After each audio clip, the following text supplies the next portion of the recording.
Hey, Frontline fans, welcome back to Comic Frontline. And fans, you're with me, Mike Spider Slayer, bringing you another installment of Comic Book Corner Classic. That's right, fans, this is the series where us in the group review the older comics. I want to say books from maybe 1990 and older. So you're talking Silver Age, Golden Age, books from the 80s, 90s, and things like that. So today, we're going to be talking about Fantastic Four issue number 250, a special milestone issue. That's right, fans. This took place in 1983. Here on the cover, you can see that we have all kinds of great heroes. We got the Fantastic Four, you have the X-Men, you have Spider-Man, and you have Captain America, and it says X Factor. Now, it's not X Factor, the team, just the name of the actual title. However, when you have all these characters involved here, you got to think that, yes, it's going to be this monumental issue. And if you pay it back to the price back then for all these pages, yes, you've only paid for $1. And this book is hefty 38 pages, I think it is. I think that's what it comes down to. The book is written by John Byrne. Kristen Skilly was the artist, and the editor at the time was Tom DeFalco. So great stuff here.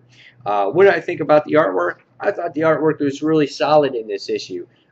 Here we have the opening page opens up with Spider-Man. And whenever you have that, you got to think, yeah, I like the artwork. And it's really cool because, again, these opening pages have all about Spider-Man, and Spider-Man's looking at Reed Richards, and he's all Mr. Elastic the way that he is. And this, you get your normal paneling here for books that are back in the day, your normal panels. But this book does something that you don't see too often, and I think in books in the 80s, really, that I don't see that often. And you actually have a one-page spread on this book, but look, they advertised the Spider-Man the video game for Atari. I thought that was hysterical here too.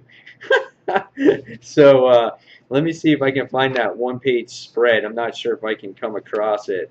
Yeah, right here. You got this right here. So that's a nice page there too.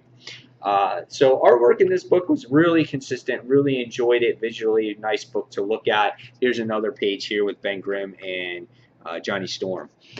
So what was the story about, and what did I think of it? Well, it opens up with Spider-Man, and Spider-Man is here going amongst the rooftops, and he comes across pretty much a broken Mr. Fantastic.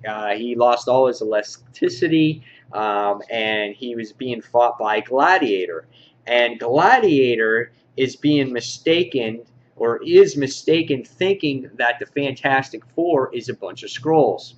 Now, in the issue, you get to see the X-Men making their appearance, and they start doing battle against Gladiator, or Fantastic Four, and everybody else. I'm sorry, it wasn't Gladiator, it was against the Fantastic Four. And the Fantastic Four is kind of figuring out, okay, the X-Men are not themselves. Why would they do this kind of battle? Why would they do this? And at the same time, they have to figure out what happens on how to stop Gladiator from attacking them. In the issue, you get to see, again, characters that look like the X-Men, but they're not really the X-Men. You find out they're actually Skrulls.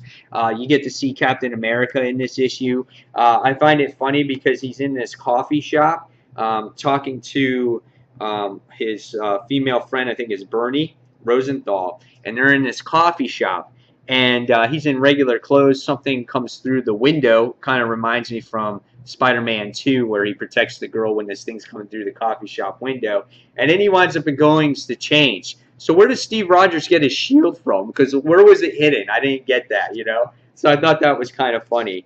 But you got to really appreciate, again, that classic art and feel in here, and the battles.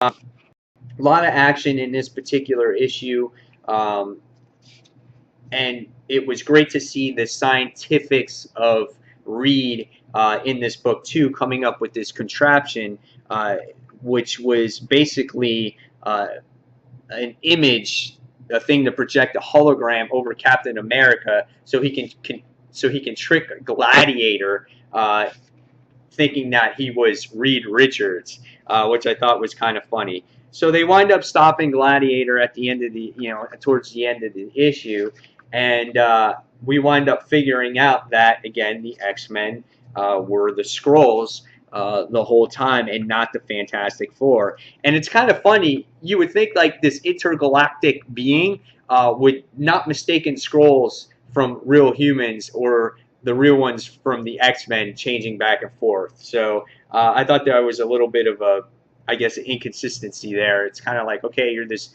grand being and you just made this mistake saying the Fantastic Four were Skrulls and the X-Men were normal. So I don't know, but nevertheless, it was a fun and entertaining read.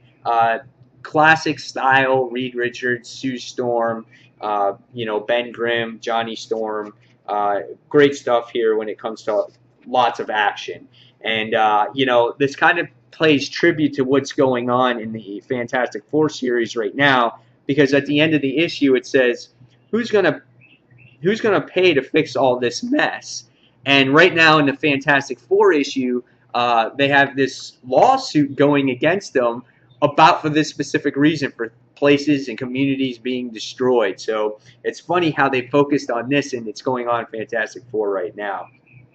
And then the last page, you get this great, one page here, pinup page of the Fantastic Four crew. Stuff that I remember when I was a kid. I totally remember, things like that. So all in all, reading it again today and seeing what this issue is about, I thought, okay, how can this intergalactic being make this huge mistake saying that the Fantastic Four were the Skrulls when it was really the X-Men? But it was cool to see all these characters together some way or somehow in a reason. And it was just a fun read, and it was good to relive this. Was it the best issue in the world compared to today's standards? No, but you got to appreciate the classic story that's provided here. So in the end, I'm going to give this one a 3.5 out of 5 stars. It was close to being 4, but the fight scenes and things like that were a little drawn out, and it could have been a little bit more of a solid story. So there you guys have it. There is your installment of Comic Book Corner Classic on Fantastic Four, issue number 250, that was released in 1983. So guys, until the next comic book review, this is Mike Spiderslayer signing off, and fans, thanks for watching. Take care, guys. See you soon. Bye.